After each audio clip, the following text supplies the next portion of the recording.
ஹல்லேலூயா. இந்த நாளும் கர்த்தர் நமக்கு கொடுத்த அந்த வாக்குத்தத்த வார்த்தை எடுத்துக்கொள்வோம். ஏசாயா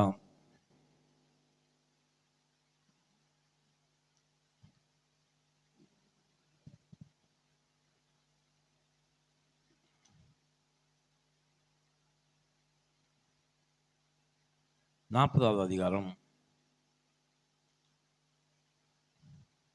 கடைசி வசனத்தை வாசிப்போம். 40:31.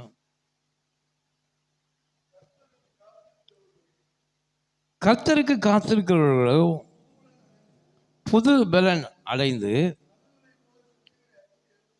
கழுகுகளைப் போல சட்டைகளை அடித்து எழும்புவார்கள். அவர்கள் ஓடினாலும் இளைப்படையார்கள், நடந்தாலும் சோர்ந்து போவார்கள். கரங்களை தட்டி கர்த்தருக்கு நன்றி செலுத்துவோம். இந்த காலையிலே கர்த்தர் நமக்கு இந்த கொடுத்த வாக்கு தத்துவம், கர்த்தருக்கு காத்திருக்கிறவர்களோ புது பலன் அடைந்து கழுகுகளைப் போல சட்டைகளை அழித்து எழும்புவார்கள்.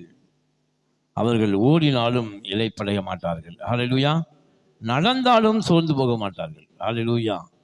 ஆண்டவர் இந்த நாளிலே இந்த வார்த்தையை நமக்கு கர்த்தர் கொடுத்திருக்கிறார். ஆமென்.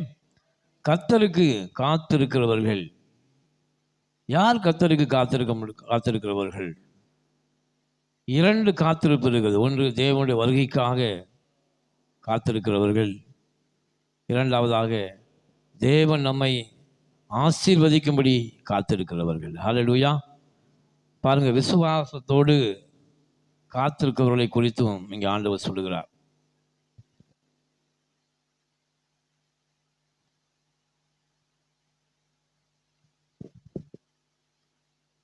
கர்த்தருக்கு காத்திருக்கிறவர்கள் ஆவிக்குரிய முறையில் தேவனுடைய வருகைக்காக காத்திருக்கிறார்கள். ஆனால் இங்கே தேவன் நம்மளோடு என்ன பேசுகிறார்னா, நீங்கள் காத்திருங்கள். நீங்கள் என்ன செய்யுங்க? காத்திருங்கள். எந்த ஒரு ஆசீர்வாதமும் நமக்கு வரும்படி நாம் என்ன செய்யணுமா? காத்திருக்கணும். கர்த்தருக்காக காத்திருங்கள். அவருடைய வேலைக்காக காத்திருங்கள். அவர் செய்யப்படுற அதிசயங்களுக்காக நீங்கள் என்ன செய்யுங்க? காத்திருங்கள். ஏன்னா ஆண்டவர் சொல்றாரு, எப்பவுமே ஆண்டவர் ஏற்ற வேளையிலே நான் உன் தேசத்திலே மழையை பெய்ய பண்ணும்படிக்கு.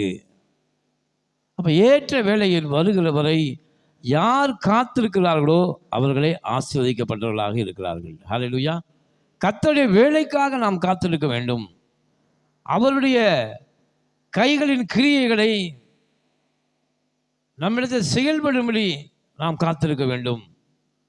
ஆக மொத்தம் எல்லாவற்றுக்காகவும் நாம் காத்திருக்கும் போது கர்த்தர் தம்முடைய பரிபூர்ணமான ஆசீர்வாதத்தை நமக்கு கொடுக்கிறார். ஹல்லேலூயா. பரிபூர்ணமான ஆசீர்வாதத்தை தேவன் நமக்கு கொடுக்கிறார். ஏன்னா காத்திருக்கிறவர்கள் பாருங்க, 10 கன்னிகைகளை குறித்து மணவாளன் வருவதற்கு என்ன செய்தார்களாம்? காத்திருந்தார்கள். 5 பேர் புத்தியோடு காத்திருந்தார்கள். என்ன செஞ்சாங்க? 5 பேர் தன்னுடைய விளக்குக்கு எண்ணெயை வைத்து கொண்டு மணவாளன் எப்பொழுது வருகிறார், அவர் எந்த நேரத்தில் வந்து விடுவார், அதனால விழித்திருக்கிறவர்களாக இருந்தார்கள். ஹல்லேலூயா. காத்திருக்க வேண்டும். 2வது விழித்திருக்க வேண்டும். என்ன விழித்திருக்கிறது? பாருங்க, மணவாளன் ஆண்டவர் எப்போதும் வந்து விடுவார், எந்த நேரத்தில் வந்து விடுவார். ஒரு வசனம் இருக்கு, எஜமான் வீட்டிற்கு வரும்போது அவருடைய வருகைக்காக காத்திருக்கிற வேலைக்காரனே புகழ்ச்சிக்குரியவனாக இருப்பான். ஆமென். எஜமான் வரும்போது எந்த ஒரு வேலைக்காரன் எஜமான் எப்போ வந்துடுவாரோ அப்படின்னு வாசப்படியில் நின்று காத்துக்கிட்டு இருக்கிறவன் தான் அந்த எஜமான் பார்க்கும்போது என்ன உண்டாகும்? பாரு, எனக்கு எல்லாரும் தூங்கிட்டாங்க, ஆனால் இவர் ஒருத்தர் மாத்திரம்தான் எனக்காக காத்திருக்கிறான். ஹல்லேலூயா. எனக்காக காத்திருக்கிறான். அதான் காத்திருப்பு. ஆண்டவருக்காக நாம் எப்பொழுது விழித்து காத்திருக்கிறோம், அதே போல ஆண்டவர்களுடைய ஆசீர்வாதத்துக்காக எப்போதும் நாம் விழித்து காத்திருக்க வேண்டும். ஹல்லேலூயா. அதைத்தான் ஆண்டவர் இங்கே நம்மோடு பேசி கொண்டிருக்கிறார். உங்களுக்கு வர வேண்டிய ஆசீர்வாதத்தை குறித்து விழிப்புணர்வராக இருங்க.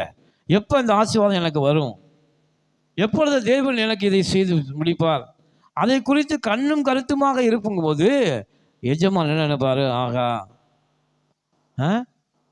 எப்பொழுதும் இவர் காத்து கொண்டே இருக்கிறார், விழித்து கொண்டே இருக்கிறார், எப்பொழுது பெற்றுக்கொள்வோம் என்றே இருக்கிறார்.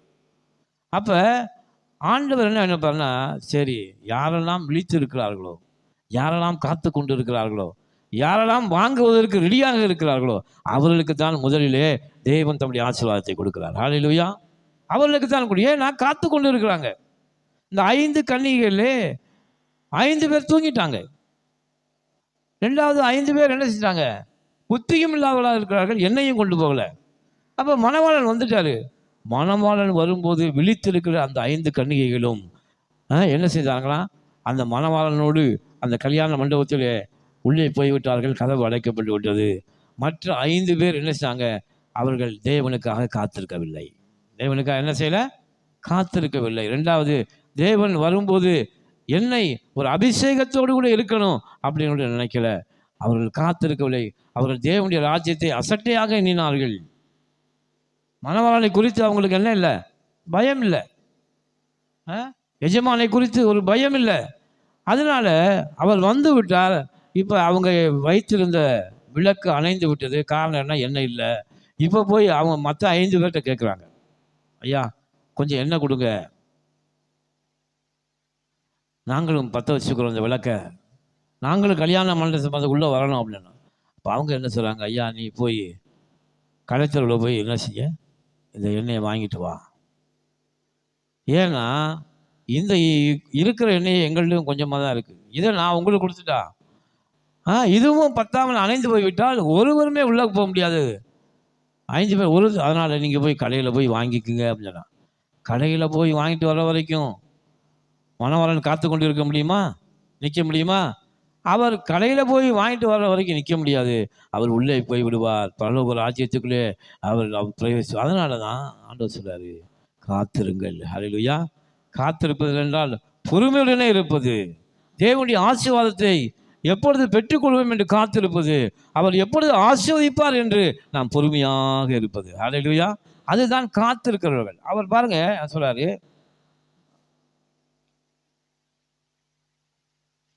கர்த்தருக்கு காத்திருக்கிறவர்களோ புது பலன் அடைந்து. எப்படி அடைவாங்களா? யாரெல்லாம் ஆண்டவருக்கு காத்திருக்கிறார்களோ அவர்களுக்கு தேவன் புது பலனை கொடுக்கிறாராம். என்ன கொடுக்கிறாராம்? காத்திருக்கும் போது கர்த்தர் புது பலனை கொடுக்கிறார். நாம் காத்து கொண்டு இருக்கும்போது ஆண்டவர் பலப்படுத்துறாராம். நம்ம வாழ்க்கையில நமக்கு ஆசீர்வாதம் வரலாம லேட் ஆகுதா, தாமதமாகுதா, ஒரு காரியங்கள் தாமதமாகுதா, ஆனால் அது வரைக்கும் ஆண்டவர் நம்மளை சோர்வாக இருக்க விட மாட்டார். அது வரைக்கும் நமக்கு பலனை கொடுத்து நம்மை புதுப்பித்து கொண்டே இருப்பார். ஹல்லேலூயா. கர்த்தருடைய பிள்ளைகளை என்ன செய்வார்? சமாதானத்தோடு வைத்திருப்பார், புதுப்பித்து கொண்டே இருப்பார், நம்பிக்கையை கொடுப்பார், விசுவாசத்தை கர்த்தர் கொடுப்பார். அதுதான் புது பலனை கர்த்தர் கொடுக்கிறார். ஏன்? காத்திருக்கிறவர்களுக்கு. காத்திருக்காமல் இருக்கிறவங்களுக்கு எந்த பலனும் கிடையாது, எந்த நம்பிக்கையும் இல்லை, விசுவாசம் இல்லை. அதனால தான் ஆண்டவர் சொல்றாரு, கர்த்தருக்கு காத்திருக்கிறவர்கள் புது பலனை அடைந்து எப்படி இருப்பாங்கன்னா, கழுகுகளை போல சட்டைகளை அடித்து எழும்புவார்கள். ஹல்லேலூயா. பாருங்க, ஒரு கழுகானது தன் வயது முதிர்ந்து ரொம்ப வயசாயிருச்சு. கழுகு என்ன செய்யுமா, கழுகுக்கு வயது அதிகமான உடனே அது என்ன செய்யுமா, மறுபடியும் தன்னை புதுப்பித்துக் கொள்ளும்படியாக, இள வயதை பெற்றுக்கொள்ளும்படியாக, இளமையாக இருக்கும்படியாக இந்த கழுகு என்ன போயும் ஒரு பாறை மேலே போய் நின்று கொள்ளும். நின்று என்ன செய்யுமா, பழைய இறக்கைகளை என்ன செய்யணும், உதிர்த்து விடுமா. உதிர்த்து விட்டு எந்த இறக்கையுமே உடம்புல இருக்காது, அந்த இறக்கையோடு என்ன செய்யணும், நிற்கும்.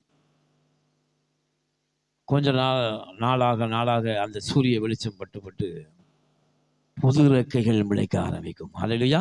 என்ன ஆரம்பிக்குது? புது இறக்கைகள் முளைக்க ஆரம்பிக்கும். பாருங்க, கர்த்தருக்கு காத்திருக்கிறவர்கள் என்ன செய்யணும்னா, உலகத்தின் காரியத்தை எல்லாம் உதிர்த்து விட வேண்டும். அதாவது உலகம் நமக்கு என்ன கொடுக்குது, என்ன கொடுக்கும்? ஏதாவது நம்ம காத்திருந்தோம்னா என்ன செய்ய, ஏதாவது காத்திருக்க என்னையா உனக்கு நீ இவ்வளோ வருஷமாக அப்படி ஜெபம் பண்ணிக்கிட்டு இருக்க, உனக்கு என்ன கிடச்சிச்சு? இவ்வளோ வருஷம் உனக்கு ஆசீர்வாதம் வரல, இனிமேல் என்னையா உனக்கு ஆசீர்வாதம் வரப்போகுது? ஆண்டவர் உனக்கு என்ன உண்மையாக என்னையா கொடுக்க போகிறாரு? ஆண்டவர் உன்னை குறித்து திட்டம் என்ன செய்யுது? இது இல்லையா? அதனால் நம்மளை டைவெர்ட் பண்ண பார்ப்பாங்க. ஆனால் இது உலகம் இது நமக்கு கொடுக்கும். ஆனால் நாமும் கர்த்தருக்கு காத்திருக்கிறவர்கள் எப்படி புது பலனை பெற்றுக்கொள்ளணும்னா, நம்முடைய பழைய வாழ்க்கை, ஹல்லேலூயா, அவநம்பிக்கை, அவிசுவாசம், உலகம் கொடுக்குற அந்த அவநம்பிக்கையான வார்த்தை, பேச்சு, இவை எல்லாவற்றையும் என்ன செஞ்சு விடணும்? எடுத்து போட்டு விட வேண்டும். நம்மை விட்டு என்ன செய்யணும்? உதித்து விட்டு வேணும். எப்படி அந்த கழுகு தன் அந்த இறகுகளை உதித்து விடுகிறதோ, பழையவைகளை ஒழித்து விடுகிறது. பழையவைகள் எல்லாம் ஒழிந்து போயின. இந்த உலகம் நமக்கு கொடுத்த அவிசுவாசம், அவநம்பிக்கை, நம்ம உலகம் நம்ம கொடுத்த ஏச்சு பேச்சுக்கள், இவை எல்லாவற்றையும் உதிர்த்து, அந்த கழுகு எப்படி பாருங்க, அந்த பாறையில் நிற்கும் போது தன்னுடைய பழைய ரெக்கைகளை, ஏன்னா ரெக்கையெல்லாம் உதிர்ச்சிருச்சுன்னா அது என்ன செய்ய முடியாது? பறக்க முடியாது. ரெக்கைகளை உதிர்த்து விட்டால் அதனால் பறக்க முடியாது. ஆனால் அதுக்கு ஒரு நம்பிக்கை இருக்குது. என்ன நம்பிக்கை அப்படின்னா, நான் இந்த ரெக்கைகளை உதிர்த்து விட்டு நிற்கிறேன், புதிய ரெக்கைகளை என் தேவன் எனக்கு கொடுப்பார். ஹல்லேலூயா. அப்போ நம்முடைய பழைய எல்லாவற்றையும் நாம் முடித்து விட்டு விசுவாசத்தோடு கூட அந்த பாறையின் மேலே கழுகு நிற்பது போல நாம் நிற்கும் போது தான் கர்த்தர் புதிய இறக்கைகளை, புதிய ஆசீர்வாதங்களை, புதிய கிருபைகளை, புதிய இரக்கங்களை கர்த்தர் நமக்கு என்ன செய்கிறாரு? கொடுக்க ஆரம்பிக்கிறார். ஏனென்றால் ஆண்டு சொல்ல, பழையவைகள் எல்லாம் முடிந்து போயின, எல்லாம் புதிதாயின. கரங்களை செட்டி கர்த்தருக்கு நன்றி செலுத்துவோம். ஹல்லேலூயா. பழையவைகள் எல்லாம் ஒழிந்து போயின. என்னுடைய பழைய நம்பிக்கை ஒழிஞ்சு போச்சு. ஐயா, என்னை குறித்து பேசின வார்த்தைகள், அவன் எப்படி சொன்னான், இவன் இப்படி சொன்னான், இனிமேல் நீ என்ன முன்னேற முடியாது, இனிமேல் உன்னால் ஒன்றும் செய்ய முடியாது என்று சொன்ன அநேகர் நம்மை அவிசுவாசத்துக்குள்ளே தள்ளி இருப்பார்கள். நம்முடைய திறமையை குறித்து பேசியிருப்பார்கள். இதனால் ஒன்றும் உனக்கு முடியாது என்று பேசியிருப்பார்கள். இவையெல்லாம் பழைய சிறகுகள்.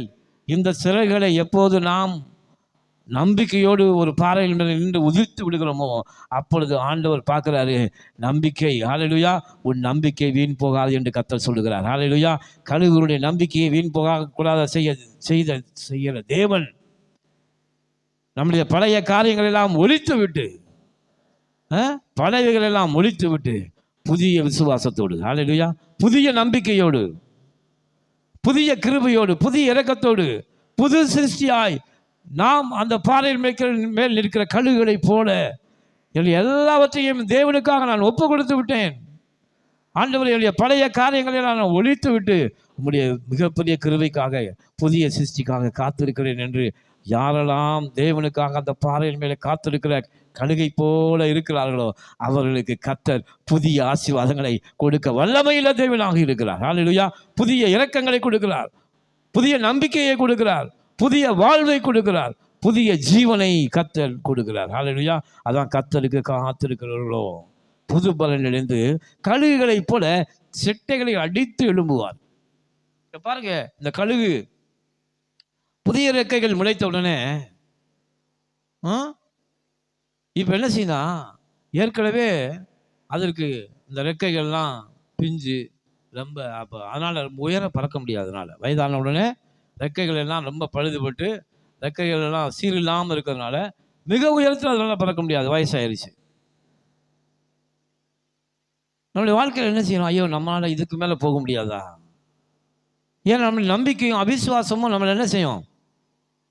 கீழே கொண்டு போய்கிட்டே இருக்கும்.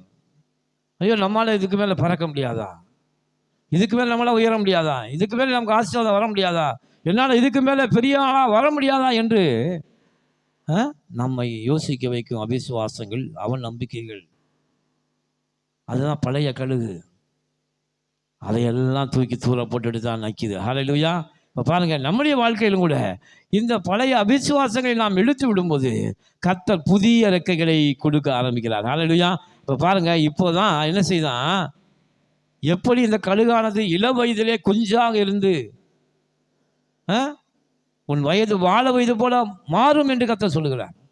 இந்த இள வயதிலே இருக்கிற இந்த கழுகு குஞ்சு எப்படி புதிய சிறகுகளோடு இள வயதிலே உயர பறந்ததோ, அதே போல திரும்பவும் இந்த கழுகுக்கு பழைய ரெக்கைகள் முளைத்த உடனே இப்போ என்ன செய்யுதான் சிறகுகளை அடித்து உயர எழும்புகிறது. ஹல்லேலூயா. இது வரைக்கும் என்னால் முடியாது என்று படுத்து கொண்டு இது முடியாது, என்னால் முன்னேற முடியும், என்னால் வர முடியாது என்று நினைத்து கொண்டு இருக்கிற உங்களுக்கு கர்த்தர் சொல்றாரு, புதிய சிறகுகளை நான் உனக்கு இந்த மாதத்தில் கொடுக்குறேன். ஹல்லேலூயா. புதிய ரெக்கைகளை கொடுக்குறேன், நீ கழுகுகளைப் போல செட்டைகளை அடித்து உயரே எழும்புவாய் என்று கர்த்தர் சொல்லுகிறார். ஹல்லேலூயா. நீ உயர எழும்புவ, உன்னுடைய உயரம் பெரிதாக இருக்கும் என்று கர்த்தர் சொல்லுகிறார். ஏன் உயர எழும்பணும்? கழுகு ஏன் உயர எழும்பணும்? கழுகு எந்த அளவுக்கு உயர பறக்கிறதோ அந்த அளவுக்கு அதனுடைய இரைகள் அதனுடைய கண்களுக்கு தெளிவாக தெரியும். ஹல்லேலூயா. பாருங்க, ஒரு குறிப்பிட்ட அளவு உயரமாக இருந்துச்சுன்னா அதனுடைய சுற்றுப்புறம் கம்மியாக தான் இருக்கும், அதுக்கு அதனுடைய இறை கிடைப்பது கஷ்டமாக இருக்கும். ஆனால் உயர கர்த்தர் பறக்கும்போது அதனுடைய விசாலம் பெரிதாக இருக்கிறது. அப்பொழுது அதனுடைய இரைகள் எப்படி இருக்குன்னா அதனுடைய கண்களுக்கு பெரிய விசாலமான இடத்துல ஏராளமான இரைகள் அதற்கு தெரிகிறது கண்ணுக்கு. அதனால தான் கழுகு உயரமாக பறக்கன்னு விரும்புது. கொஞ்சம் உயரமாக பறக்கும்போது ஒரு கிலோமீட்டர் சுற்றுமீட்டர் தான் அதனுடைய கண்களுக்கு தெரியும். ஆனால் மிக உயரமாய் பறக்கும்போது, ஹல்லேலூயா, மிக உயரமாய் கழுகு பறக்கும்போது கிட்டத்தட்ட ஒரு 4-5 கிலோமீட்டருக்கு சுற்று வட்டத்தில் உள்ள இரைகள் அதனுடைய கண்களுக்கு தெரியுது. ஹல்லேலூயா. ஆண்டவர் சொல்றாரு, இந்த மாதத்தில் உன்னை நான் அதிசயங்களை காண பண்ணுவேன். கரங்களை தட்டி கர்த்தருக்கு நன்றி செலுத்துவோம். உன்னை நான் உயர எழும்ப பண்ணுவேன், உன்னை அதிசயங்களை காண பண்ணுவேன், உன்னுடைய வாழ்க்கையில் உனக்கு ஆசீர்வாதமான சோர்ஸுகளை அதிகமாக நான் உண்டாக்கி இருக்கிறேன். ஹல்லேலூயா. அதான் கழுகுகளைப் போல செட்டைகளை எடுத்து உயரே என்ன செய்வாங்களாம், எழும்புவார்கள்.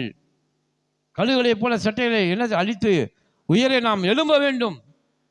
சிலருக்கு இறக்கை முளைத்தது கூட தெரியாம அவிசுவாசத்தோட இன்னும் அப்படியே இருக்கிறாங்க.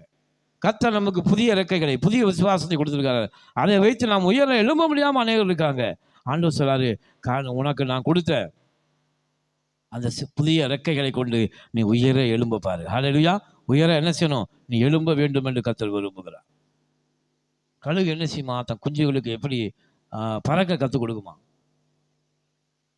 எப்படி கொடுக்கும்? அநேகர் என்ன செய்வாங்க, எனக்கு யாராவது உதவி செய்தால் இதை நான் செய்து விடுவேன். அவங்களுடைய உதவி, மனிதர்களுடைய உதவி, பெரிய பணக்காரர்களுடைய உதவி, இவங்க உதவி இருந்தா நான் பெரிய ஆளா வந்துடலாம் அப்படின்ட்டு மற்றவர்கள் மேலத்தில் நம்பிக்கை வைப்பார்கள். ஆனா கழுகு என்ன செய்யுமா தெரியுமா, குஞ்சு எப்படி பறக்க வைக்கும்னா கூட்டில் இருந்து அது கூட்டில் இருந்துக்கிட்டே இருக்குமா, பறக்காதான். ரெக்கைகள்லாம் முளைத்தாலும் பறக்கிறதுக்கு என்ன இருக்கு, அதுக்கு பயம் வந்துடுமா. அது என்ன செய்யுமா, அப்போ அந்த கழுகு அந்த குஞ்சை தூக்கி தாண்டி முதுகலை வைத்துக் கொள்ளுமா. முதுகலை வைத்து கொண்டு என்ன செய்யுமா, உயரமாய் பறந்து அப்படியே கீழே வந்து அப்படியே இது விலகி போயிடுமா. அந்த குஞ்சானது என்ன செய்யும், இப்போ தாய் அந்த அதனுடைய முதுகு இல்லை, உடனே என்ன செய்யுமா, அப்படியே ரெக்கையை அழிக்க ஆரம்பிக்குமா. அப்படியே ரெக்கையை அழித்து அழித்து அழித்து பழகி அது வாய் பறக்க ஆரம்பிக்கும். ஹல்லேலூயா. ஆண்டவர் உங்களை அந்த வழியிலே நடத்துகிறார். ஹல்லேலூயா. உங்களுக்கு யாருமே இல்லை என்று நினைக்காதீர்கள். தேவன் உங்களை பறக்க வைக்க உயர வைக்க கர்த்தர் விரும்புகிறார். ஹல்லேலூயா. அதனால உங்களுக்கு தெரியலாம், ஐயோ எனக்கு யாருமே இல்லாத சூழ்நிலை, நான் எங்கே போவேன், நான் யாரிடம் கேட்பேன் என்று உங்களுக்கு சூழ்நிலை இருக்கிறதா? ஆண்டவர் சொல்றாரு, கர்த்தர் உன்னை பறக்க வைக்க விரும்புகிறார். ஹல்லேலூயா. கர்த்தர் உன்னை தன்னிச்சையாக எழும்ப வைக்க விரும்புகிறார். நீ தன்னிச்சையாக பறக்க உன்னை ஆசீர்வதிக்க விரும்புகிறார். அதனால யாரும் இல்லை நினைக்காதீங்க. கர்த்தர் அந்த கழுகு பார்த்துக்கிட்டே இருக்குமா, கீழே வந்து அது விழுகின்ற தரையிலே விழுவும் போது அது திரும்பவும் வந்து என்ன செய்யுமா, முதுகை கொடுத்து என்ன செய்யுமா, தாங்கி கொள்ளுமா. ஹல்லேலூயா. அதே போல நீங்க உயர உயர நீங்க பறக்கிறதை கர்த்தர் பார்க்கிறார். ஆனால் நீங்கள் ஓடினாலும் ஆண்டவர் தான் சொல்றாரு, அவர்கள் எழும்புவார்கள், அவர்கள் ஓடினாலும் இளைப்படையார்கள். யாரு? கர்த்தருக்கு காத்திருக்கிறவங்க. புதிய ரெக்கைகளை உடைய அந்த கழுகு எவ்வளவு பிறந்தாலும் அதுக்கு இளைப்பு என்ன வராது, இளைப்படைய மாட்டார்கள். ஆண்டவருக்காக நீங்க காத்திருங்க, அப்படி ஆசீர்வாதத்துக்காக காத்திருங்க, நீங்கள் இளைப்படையவே மாட்டீர்கள். ஹல்லேலூயா. கர்த்தர் உங்களுக்கு எந்த விதமான டைட்னஸை கொடுக்கவே மாட்டார். நீங்கள் இளைப்படையவே மாட்டீர்கள். ஓட்ட பந்தயத்தில் ஓடுறவங்க இளைப்படைஞ்சா என்ன செஞ்சிடும், பின்னாடி வந்து முந்திடுவான். ஆனால் கர்த்தருடைய கண்கள் ஒன்றை நோக்கி கொண்டு இருக்கிறது. யாரும் உனக்கு முன்பாக ஓடிவிடக்கூடாது என்பதற்காக கர்த்தருடைய கண்கள் உன்னை பார்த்து கொண்டிருக்கிறது. கர்த்தர் உனக்கு புதிய பலனை எப்படி கழுகுக்கு கொடுத்தாரோ அதுபோல புதிய பலனை கர்த்தர் உனக்கு கொடுத்து கொண்டே இருப்பார். நீ இளைப்படைய மாட்டாய் என்று கர்த்தர் சொல்லுகிறார். ஹல்லேலூயா. அவர்கள் என்ன செய்தானா, ஓடினாலும் இளைப்படையார்கள், நடந்தாலும் சோர்ந்து போக மாட்டார்கள். ஹல்லேலூயா. அவர் நடந்தாலும் எனக்கு அவங்களுக்கு என்ன வராது, சோர்ந்து போக மாட்டார்கள். ஏனென்றால் கர்த்தர் அவர்களை நடத்தி கொண்டு இருக்கிறார். கர்த்தர் தம்முடைய வழியிலே அவர்கள் என்ன செய்கிறாரு, நடத்தி கொண்டு இருக்கிறார். அவர்கள் நடக்கிற வழி அது கர்த்தர் பார்த்து கொண்டு இருக்கிறார். ஆனால் அன்பு தேவனுடைய பிள்ளைகளே, இந்த காலையில் கர்த்தர் என்ன சொல்றாருன்னா, கர்த்தருடைய ஆசீர்வாதத்துக்காக காத்திருங்கள். ஹல்லேலூயா. அவர் எப்பொழுது என்னை ஆசீர்வதிப்பார், எப்பொழுது நம்மை உயர்த்துவார். கழுகுகளை போல காத்திருங்கள். நீங்கள் காத்திருக்கும் போது கர்த்தர் உங்களுக்கு புதிய பலனை கொடுக்கிறார். ஹல்லேலூயா. யாரெல்லாம் கர்த்தருக்காக காத்திருக்கிறார்களோ, யாரெல்லாம் கர்த்தருடைய ஆசீர்வாதத்துக்காக காத்திருக்கிறார்களோ, உலக மக்கள் நமக்கு கொடுத்த அந்த அவிசுவாசம், அவநம்பிக்கை, இப்படிப்பட்ட காரியங்களை நம் வாழ்க்கை விட்டு அகற்றிவிட்டு தேவனுக்கு நேராக அவரை நோக்கி பார்த்து பிரகாசம் அடைந்தார்கள். முகங்கள் வெட்கப்பட்டு போகவில்லை. கர்த்தரை யாரெல்லாம் நோக்கி பார்த்து கொண்டு இருக்கிறார்களோ, அவருடைய வேலைக்காக யாரெல்லாம் காத்து கொண்டு இருக்கிறார்களோ, அப்பொழுது கர்த்தர் ஹல்லேலூயா நமக்கு புதிய பலனை கொடுத்து, புதிய ரெக்கைகளை கொடுத்து நம்மளை உயரே எழும்ப பண்ணுவார். ஹல்லேலூயா. அந்த தேவன் ஹல்லேலூயா. நாம் ஓடினாலும் இளைப்படைய மாட்டோம், நடந்தாலும் நாம் சோர்ந்து போக மாட்டோம். யார் உங்களுக்கு சோர்வை உண்டு பண்ணினாலும், யாரெல்லாம் உங்களுக்கு சோர்வை உண்டு பண்ணுகிறார்களோ, அவநம்பிக்கையை உண்டு பண்ணுகிறார்களோ, அவர்களை ஒரு நாளும் நீங்கள் பார்க்க வேண்டாம். ஹல்லேலூயா. கர்த்தருடைய கரத்தை மாத்திரம் நோக்கி பார்த்துருங்க. ஹல்லேலூயா. கழுகு எப்படி தன்னுடைய பாறையிலே எந்த உதவியும் எதிர்பார்க்காம அந்த சூரிய வெளிச்சத்திலே அதை ரெக்கை வளரும்படி காத்து கொண்டு இருக்கிறதோ, அதே போல தேவனுடைய நாளுக்காக காத்திருங்கள். ஹல்லேலூயா. ஆண்டவர் சொல்றார், நீ இளைப்படைய மாட்டேன். நீ எவ்வளவு தூரம் உனக்கு ஆசீர்வாதம் வருவதற்கு தாமதமாக இருக்கா, உனக்கு இளைப்பு வராது, நீ சோர்ந்து போக மாட்ட, உனக்கு புதிய பலனை நான் கொடுத்து கொண்டு இருப்பேன். ஏற்ற வேலை வரும்போது அந்த ஆசீர்வாதத்தை உன்னாலே சுதந்திரிக்க முடியும் என்று எப்படி கழுகு தன்னுடைய ஆசீர்வாதத்தை பெற்றுக்கொண்டதோ, அதே போல உனக்கு நிச்சயமாகவே ஆசீர்வாதத்தை நான் கொடுப்பேன் என்று கர்த்தர் சொல்லுகிறார். ஹல்லேலூயா. ஆசீர்வாதம் உன்னை தேடி ஓடி வரும். கர்த்தர் உன்னை ஆசீர்வதித்து உன்னை பெருகவே என்ன செய்வார், பெருக பண்ணுவார். அதனால காத்திருக்கிறத விட்டுறாதீங்க, சோர்ந்து போய் விடாதீர்கள். ஹல்லேலூயா. சோர்ந்து போய்விட, ஆயோ இப்போ நான் என்னை கர்த்தர் நீ ஆசீர்வதிக்க போறாரு அப்படின்னு சோர்ந்து போய்விட வேண்டாம். காத்திருங்கள். ஹல்லேலூயா. இன்னும் காத்திருங்கள், இன்னும் கொஞ்சம் காத்திருங்கள். கர்த்தருக்கு காத்திருங்கள், புது பலனை அடைவார்கள் என்று தெளிவாக வேதம் சொல்கிறது. ஆமேன். கர்த்தர் சொல்றார், என் ஜனங்களோ ஒருபோதும் வெட்கப்பட்டு போவதில்லை. ஆமேன். நான் ஒரு நாள் அவர்களை வெட்கப்படுத்த மாட்டேன். நான் சொன்னதை சொல்லியும் செய்யாதிருப்பேனோ. கர்த்தர் தான் சொன்னதை செய்யும் அளவும் இதை இஸ்ரவேலை காக்கிறவர் உறங்குவதும் இல்லை, அவர் தூங்குவதும் இல்லை. ஆமேன். ஹல்லேலூயா. கர்த்தர் உங்களுடைய வேலையாகவே இருக்கிறார். நீங்களும் அநேக காரியங்களை குறித்து கவலைப்பட்டிருக்கீங்க. ஆனால் கர்த்தருக்கு ஒரே ஒரு காரியம், உங்களுடைய ஆசீர்வாதத்தை உங்களுக்கு எப்படி கொடுக்கணும், எப்படி நீங்கள் சுதந்திரிக்க போறீங்க என்பதுதான் தேவனுக்கு ஒரே வேலையாக இருக்கிறது. ஆமேன். அதனால நீங்க பல வேலைகளை செய்யலாம், கர்த்தருக்கு ஒரே ஒரு வேலையா இருக்குது, நான் உன்னை ஆசீர்வதிக்கவே ஆசீர்வதித்து நான் உன்னை பெருகவே பெருக பண்ணுவேன். ஆமேன். ஹல்லேலூயா. கர்த்தர் இந்த மாதத்துல இந்த வார்த்தையின்படி உங்களுக்கு புதிய ஆசீர்வாதங்களை, புதிய கிருபைகளை, புதிய ரெக்கைகளை முளைக்க பண்ண போகிறார். அதனால நீங்க உயர எழும்ப போறீங்க. உங்களை பார்க்கிற அனைவரும் கர்த்தரால் ஆசீர்வாதம் பண்ண சந்ததி என்று அறிந்து கொள்வார்கள். உங்களுடைய சமாதானம் இந்த மாதத்துல பெரிதாக இருக்கிறது என்று கர்த்தர் சொல்கிறார். நாம் கண்களை மூடி ஜெபிப்போம். ஹல்லேலூயா. சர்வ வல்லமையுள்ள ஆண்டவரே, எங்கள் பரலோகத்தின் தேவனை துதிக்கிறோம். ஆசீர்வதிக்கப்பட்டதான இந்த மாதத்து முதல் நாளிலே பிள்ளைகளோடு நீங்கள் பேசின ஒவ்வொரு வார்த்தையும் கர்த்தர் நிறைவேற்றும்படி நாங்கள் ஜெபிக்கிறோம். ஆண்டவரே, அப்பா, இந்த வார்த்தையின்படி பிள்ளைகளுக்கு புது பலனை கொடுங்க, புதிய சட்டைகளை கொடுங்க, புதிய நம்பிக்கையை கொடுங்க. பழையவர்கள் எல்லாம் ஒழிந்து போயின, எல்லாம் புதிதாயின. கர்த்தாவே, இப்படி எண்ணங்கள், செயல்கள், கவலைகள், சோர்வுகள், அசதிகள், பலவீனங்கள் எல்லாவற்றையும் கர்த்தர் எடுத்து போட்டு புதிய நம்பிக்கையும், புதிய ரட்சிப்பையும், புதிய கிருபையும், இரக்கத்தையும் கொடுத்து புதிய நம்பிக்கையோடு இந்த மாதம் முழுவதும் செயல்பட ஆவியானவர்களுக்கு உதவி செய்யப்பா. ஆண்டவரே, துதிக்கிறோம். கர்த்தருக்கு காத்திருக்கிறவர்கள் நடந்தாலும் ஓடினாலும் இளைப்படைய மாட்டார்கள், நடந்தாலும் சோர்ந்து போக மாட்டார்கள் எழுதியிருக்கபடி பிள்ளைகளுக்கு எந்த விதமான சோர்வு, அசதியோ, பலவீனங்களோ வராதபடி கர்த்தர்களை பாதுகாத்துக்கொள்ளும் செபிக்கிறோம். ஆண்டவரை, அந்த பிள்ளைகளை கேட்ட வசனத்தின்படி ஆசீர்வதிக்கும்படி நாங்கள் செபிக்கிறோம். பிள்ளைகளுடைய குடும்பங்களை ஒப்புக் கொடுக்கிறோம். பிள்ளைகளை ஒப்புக் கொடுக்கிறோம். பிள்ளைகளின் பிள்ளைகளையும் கர்த்தர் ஆசீர்வதிக்க வேண்டும் என்று நாங்கள் ஜெபிக்கிறோம். ஆண்டவரே, கர்த்தர் இந்த வார்த்தையின் மூலமாக இந்த மாதத்து முதல் நாளில் பேசின வார்த்தைகளை பிள்ளைகளுக்கு இந்த மாதம் முழுவதும் இந்த வார்த்தைகள் படி ஆசீர்வதித்து, ஆண்டவரே, புதிய நம்பிக்கைகளை கொடுத்து, புதிய பலனை கொடுத்து ஆசீர்வதிங்கப்பா. உங்களுடைய கரங்களை ஒப்புக் கொடுக்கிறேன். ஆசீர்வதியும் உங்களை பலப்படுத்தி காத்துக்கொள்ளும். வராத பிள்ளைகளையும் கர்த்தர் ஆசீர்வதிப்பிறாங்க. உங்களுடைய கரங்களை ஒப்புக் கொடுக்கிறேன். எல்லா துதியும் கனம் மகிமையும் ஆண்டவராக இயேசு கிறிஸ்துவோடு கேளுக்கிறோம்.